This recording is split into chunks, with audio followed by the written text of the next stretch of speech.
Reading by Greg Marguerite. A Ghost of the Sierras by Bret Harte. It was a vast silence of pines, redolent with balsamic breath and muffled with the dry dust of dead bark and matted mosses. Lying on our backs, we looked upward through 100 feet of clear, unbroken interval to the first lateral branches that formed the flat canopy above us. Here and there the fierce sun, from whose active persecution we had just escaped, searched for us through the woods, but its keen blade was dulled and turned aside by intercostal boughs, and its brightness dissipated in nebulous mists throughout the roofing of the dim brown aisles around us. We were in another atmosphere, under another sky, indeed in another world than the dazzling one we had just quitted. The grave silence seemed so much a part of the grateful coolness that we hesitated to speak, and for some moments lay quietly outstretched on the pine tassels where we had first thrown ourselves. Finally a voice broke the silence. "Ask the old Major. He knows all about it." The person here alluded to under that military title was myself. I hardly need explain to any Californian that it by no means followed that I was a major, or that I was old, or that I knew anything about it, or indeed what it referred to. The whole remark was merely one of the usual conventional feelers to conversation, a kind of social preamble, quite common to our slangy camp intercourse. Nevertheless, as I was always known as the Major, perhaps for no better reason than that the speaker, an old journalist, was always called Doctor, I recognized the fact so far as to kick aside an intervening saddle so that I could see the speaker's face on a level with my own, and said nothing. "About ghosts," said the Doctor, after a pause which nobody broke or was expected to break. "Ghosts, sir. That's what we want to know. What are we doing here in this blanked old mausoleum of Calaveras County if it isn't to find out something about 'em, eh?" Nobody replied. "Thar's that haunted house at Cave City. Can't be more than a mile or two, anyhow. Used to be just off the trail." A dead silence. The Doctor, addressing space generally: "Yes, sir, it was a mighty queer story." Still the same reposeful indifference.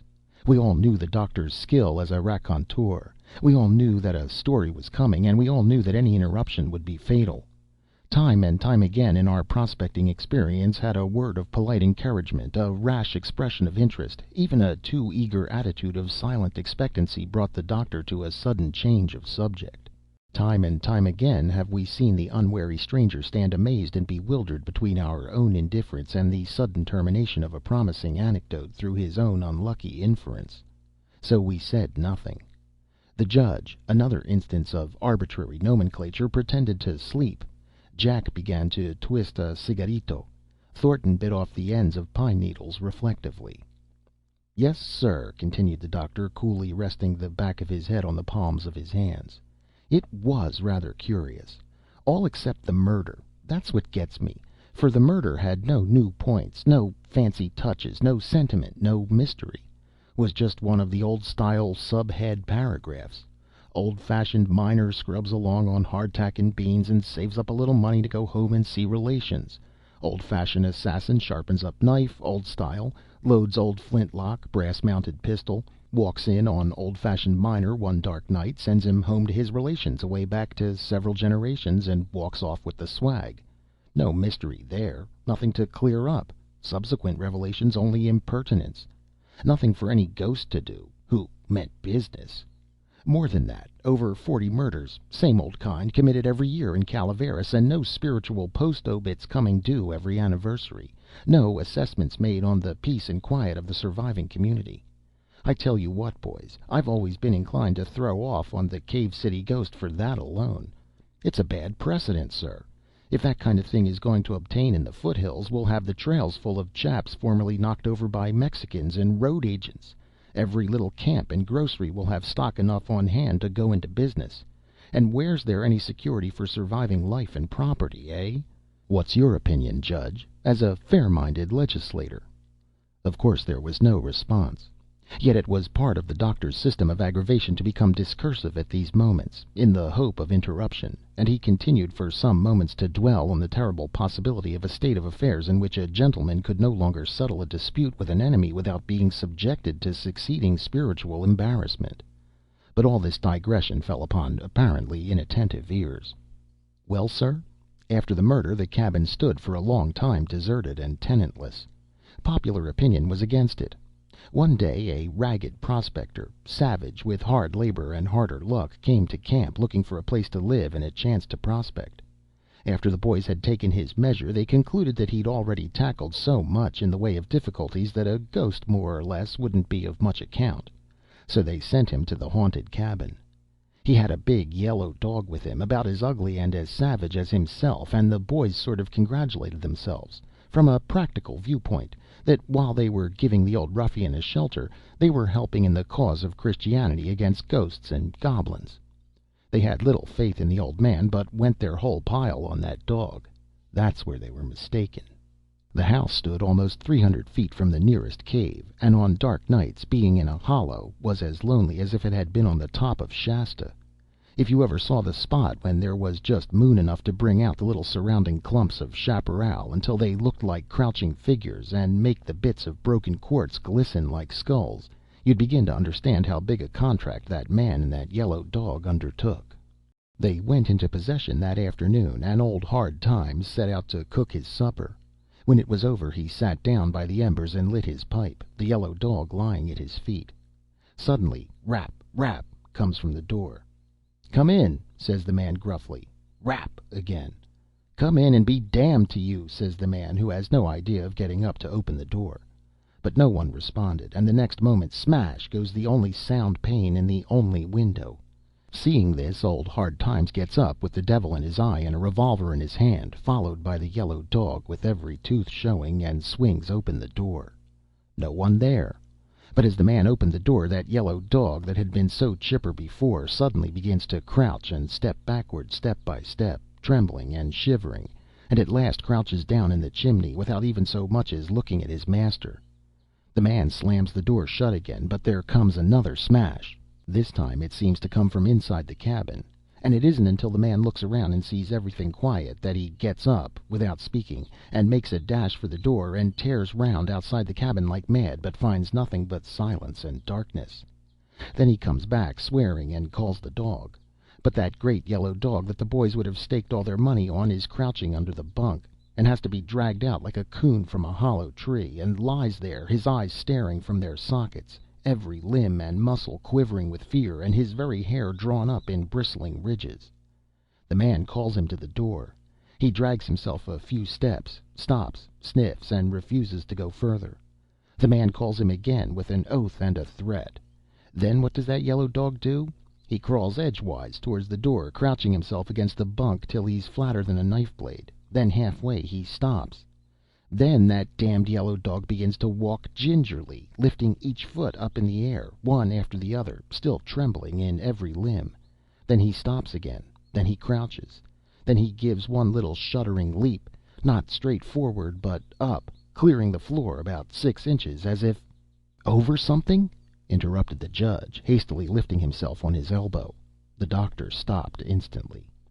"Juan," he said coolly to one of the Mexican packers, "quit fooling with that riata. You'll have that stake out and that mule loose in another minute. Come over this way."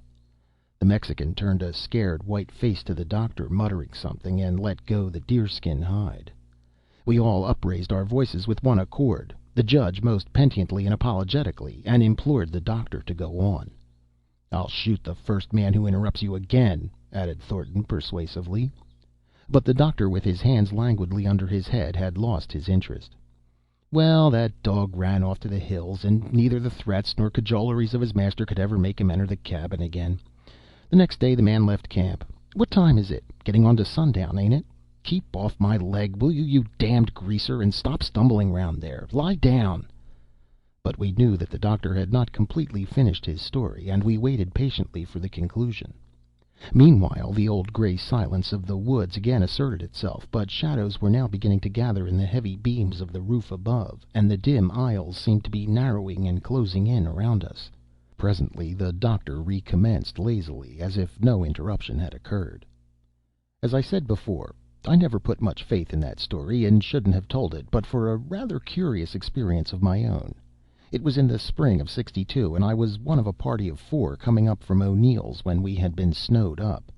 It was awful weather. The snow had changed to sleet and rain after we crossed the divide, and the water was out everywhere. Every ditch was a creek, every creek a river. We had lost 2 horses on the North Fork. We were dead beat, off the trail, and sloshing round with night coming on and the level hail like shot in our faces. Things were looking pretty bleak and scary when, riding a little ahead of the party, I saw a light twinkling in a hollow beyond. My horse was still fresh, and I called out to the boys to follow me and bear for the light. I struck out for it. In another moment I was before a little cabin that half burrowed in the black chaparral.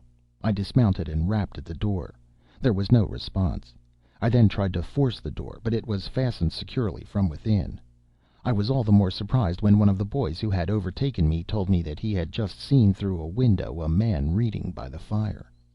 Indignant at this hospitality, we both made a resolute onset against the door, at the same time raising our angry voices to a yell.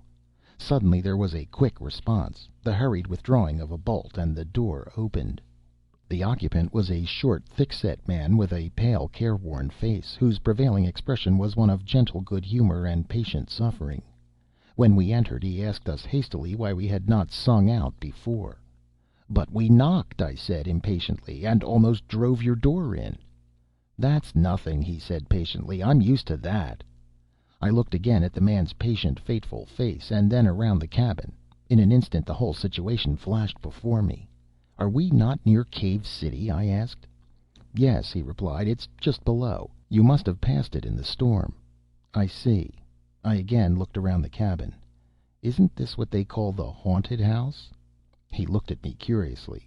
"It is," he said simply. You can imagine my delight. Here was an opportunity to test the whole story, to work down to the bedrock and see how it would pan out. We were too many and too well armed to fear tricks or dangers from outsiders. If, as one theory had been held, the disturbance was kept up by a band of concealed marauders or road agents whose purpose was to preserve their haunts from intrusion, we were quite able to pay them back in kind for any assault. I need not say that the boys were delighted with this prospect when the fact was revealed to them. The only one doubtful or apathetic spirit there was our host, who quietly resumed his seat and his book, with his old expression of patient martyrdom. It would have been easy for me to draw him out, but I felt that I did not want to corroborate anyone else's experience, only to record my own, and I thought it better to keep the boys from any predisposing terrors. We ate our supper, and then sat patiently and expectant around the fire. An hour slipped away, but no disturbance. Another hour passed as monotonously. Our host read his book. Only the dash of hail against the roof broke the silence. But the doctor stopped. Since the last interruption, I noticed he had changed the easy, slangy style of his story to a more perfect, artistic, and even studied manner. He dropped now suddenly into his old colloquial speech, and quietly said, "If you don't quit stumbling over those riatas, Juan, I'll hobble you. Come here. There. Lie down, will you?" We all turned fiercely on the cause of this second dangerous interruption, but a sight of the poor fellow's pale and frightened face withheld our vindictive tongues, and the doctor, happily, of his own accord, went on. But I had forgotten that it was no easy matter to keep these high-spirited boys bent on a row in decent subjection, and after the third hour passed without a supernatural exhibition, I observed from certain winks and whispers that they were determined to get up indications of their own. In a few moments violent rappings were heard from all parts of the cabin. Large stones, adroitly thrown up the chimney, fell with a heavy thud on the roof. Strange groans and ominous yells seemed to come from the outside, where the interstices between the logs were wide enough. Yet through all this uproar our host sat still and patient, with no sign of indignation or reproach upon his good-humored but haggard features. Before long it became evident that this exhibition was exclusively for his benefit. Under the thin disguise of asking him to assist them in discovering the disturbers outside the cabin, those inside took advantage of his absence to turn the cabin topsy-turvy. "You see what the spirits have done, old man," said the arch leader of this mischief. They've upset that there flour barrel while we wasn't looking, and then kicked over the water jug and spilled all the water." The patient man lifted his head and looked at the flour-strewn walls. Then he glanced down at the floor, but drew back with a slight tremor. "It ain't water," he said quietly. "What is it, then?" "It's blood. Look." The nearest man gave a sudden start and sank back white as a sheet. For there, gentlemen, on the floor, just before the door, where the old man had seen the dog hesitate and lift his feet, there, gentlemen, upon my honor, slowly widened and broadened a dark red pool of human blood. "Stop him! Quick! Stop him, I say!" There was a blinding flash that lit up the dark woods, and a sharp report. When we reached the doctor's side he was holding the smoking pistol, just discharged, in one hand, while with the other he was pointing to the rapidly disappearing figure of Juan, our Mexican vaquero. "Missed him, by God!" said the doctor. "But did you hear him? Did you see his livid face as he rose up at the name of blood? Did you see his guilty conscience in his face? Eh? Why don't you speak? What are you staring at?" "Was it the murdered man's ghost, doctor?" we all panted in one quick breath. "Ghost be damned! No!